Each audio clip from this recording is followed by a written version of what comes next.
The announcement came on a Tuesday afternoon, delivered not from a podium, but through a post on a social media platform.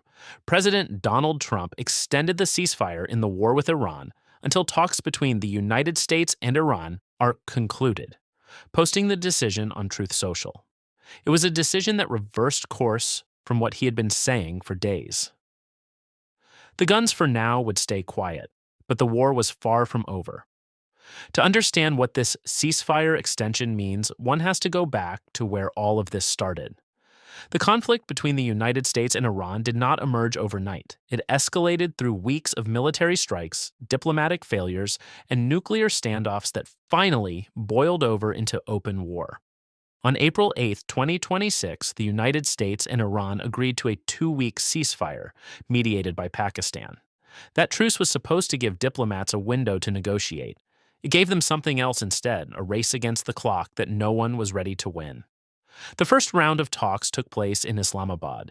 The 300-member United States negotiating team was led by Vice President J.D. Vance, alongside Special Envoys Steve Witkoff and Jared Kushner, while the 70-member Iranian team was led by Parliamentary Speaker Mohammad Bagher Ghalibaf and Foreign Minister Abbas Araghchi.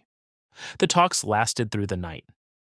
21 hours of negotiation across 3 rounds, the first indirect, the latter 2 face-to-face. When J.D. Vance boarded his plane out of Islamabad on April 12th, there was no deal. Following the failure of negotiations, Trump threatened a full naval blockade on Iran, and the United States Central Command announced that the blockade would begin on Monday at 10 a.m. Eastern Time. That blockade became the defining pressure point of the weeks that followed. Trump declared a United States naval blockade of the Strait of Hormuz, announcing that the Navy would prevent ships from entering or exiting the strait and intercept ships that had paid tolls to Iran. CENTCOM clarified that the blockade would be enforced on all ships entering or leaving Iranian ports and coastal areas, but would not impede freedom of navigation for vessels transiting the Strait of Hormuz to and from non-Iranian ports.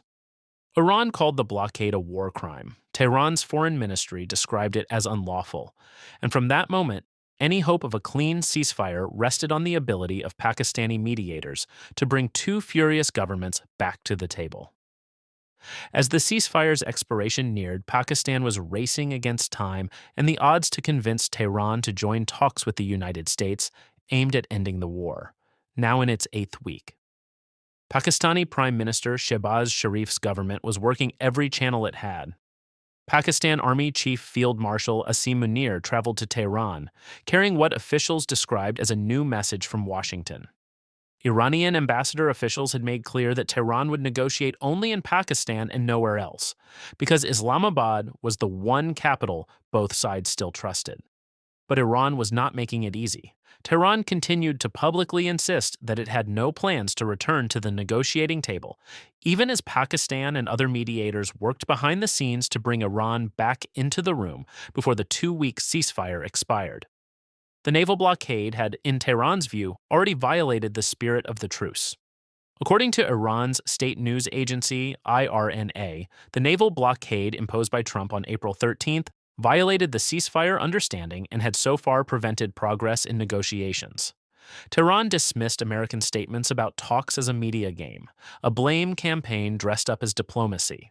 Then came Tuesday.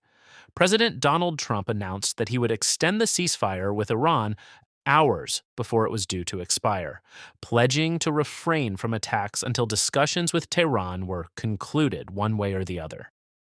He cited Pakistan's request as the reason for the extension.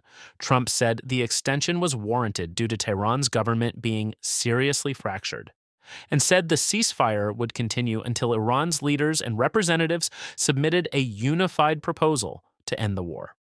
Trump said he had instructed the United States military to hold an attack on the country, but ordered United States forces to continue the naval blockade on ports in Iran, and to remain ready and able to act.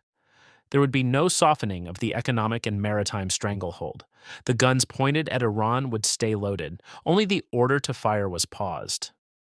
Pakistani Prime Minister Shehbaz Sharif expressed gratitude to Trump for agreeing to prolong the truce, saying that Islamabad would continue to push for a negotiated settlement to the conflict. Sharif called for both sides to observe the ceasefire and expressed hope that a comprehensive peace deal could be reached during the second round of talks scheduled for Islamabad. But even as those words were spoken, Iran was signaling something different. An advisor to Iran's parliament speaker dismissed Trump's announcement of a ceasefire extension, saying it means nothing and that Tehran should respond militarily. Inside the Islamic Republic, the voices calling for restraint were losing ground to those demanding strength. The Revolutionary Guard vowed to deliver a crushing blow to United States assets in the region if fighting were to resume. In Tehran streets, demonstrators rallied behind the military. What appeared to be a ballistic missile launcher was driven through the crowd as demonstrators chanted. The imagery was deliberate. Iran wanted the world to see it was not broken. Then came Wednesday morning. Iran attacked and seized ships in the Strait of Hormuz just hours after President Trump announced he was extending the ceasefire indefinitely. It was a direct and unmistakable response. 3 ships were targeted. The MSC Francesca and the Epaminondas, both reportedly linked to the shipping giant MSC, had been attempting to pass through the Strait of Hormuz and were immobilized by the IRGC. A third vessel, the Euphoria, a Greek-owned ship, was reported stranded on Iran's coast. The first ship was attacked and damaged by Iran's paramilitary Revolutionary Guard. The UK's United Kingdom Maritime Trade Operation said the vessel was approached by one IRGC gunboat that fired upon it without warning, causing heavy damage to the bridge. The attacks came shortly after Trump said the United States would extend the ceasefire with Iran to allow for Iran's leaders to submit a unified proposal to end the war. The timing was not coincidental. Iran was sending a message back through the same channel that Trump used to send his through action, not through words on a platform.